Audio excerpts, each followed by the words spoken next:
రానున్న అసెంబ్లీ ఎన్నికల్లో కర్నూలు జిల్లా ఆదోని నియోజకవర్గం నుంచి బీజేపీ తరపున పోటీ చేసే అభ్యర్థిని పార్టీ ఏపీ అధ్యక్షుడు సోము వీర్రాజు ప్రకటించారు. నియోజకవర్గ ముఖ్య కార్యకర్తల సమావేశానికి హాజరైన ఆయన పార్టీ తరపున ఎమ్మెల్యే అభ్యర్థిగా రాఘవేంద్ర నాగరూరు పేరును ప్రకటించారు.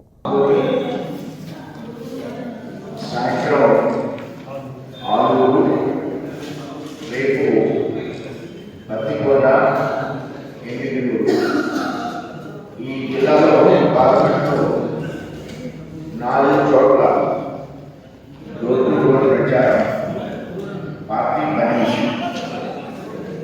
అలానే 8, 9 నంద్యాలలో ఉన్నటువంటి 4 అసెంబ్లీలు ఈ 2 అసెంబ్లీ పర్యటన ఉంటుంది.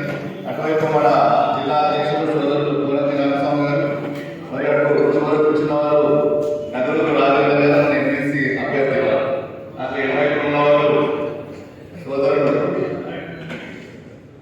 భారతీయ జనతా పార్టీ ఓబీసీ మోర్చా జాతీయ కార్యదర్శి, అటు చివరికి వచ్చిన వారు సోదరులు కౌలు అధ్యక్షులు మన మాధవ్ గారు, వెనక్కి వచ్చిన రూరల్ అధ్యక్షులు రంగనాథ్ రెడ్డి గారు, మరియు మన భారతీయ జనతా పార్టీ రాష్ట్ర కార్యదర్శి సభ్యులు పెద్దలు వెంకట రమేష్ గారు, అక్కడ మన జిల్లా కార్యదర్శి నాగరాజు గారు, మరియు ఓబీసీ మోర్చా జిల్లా అధ్యక్షులు సోదరులు మల్లికార్జున శ్రీనివాస్ గారు, నా పేరు వెంకట రాష్ట్ర కార్యదర్శి.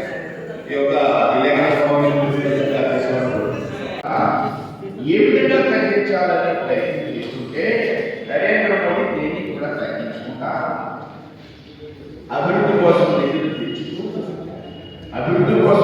తెచ్చుతూ సంక్షేమాన్ని ఎక్కడ కూడా తగ్గించుకుంటా జగన్ కంటే ఎక్కువ సంక్షేమాన్ని చేస్తూ భారతదేశాన్ని వేళ ఆర్థిక పరంలో తీసుకెళ్తూ 5వ స్థానానికి వేళ భారతదేశం వచ్చింది.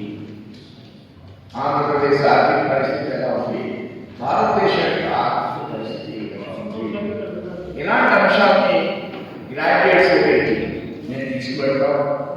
మా గ్రాడ్యుయేట్ ఈ కరపత్రం ఏ విధంగా మనం అభివృద్ధి చేసాం కర్నూలులో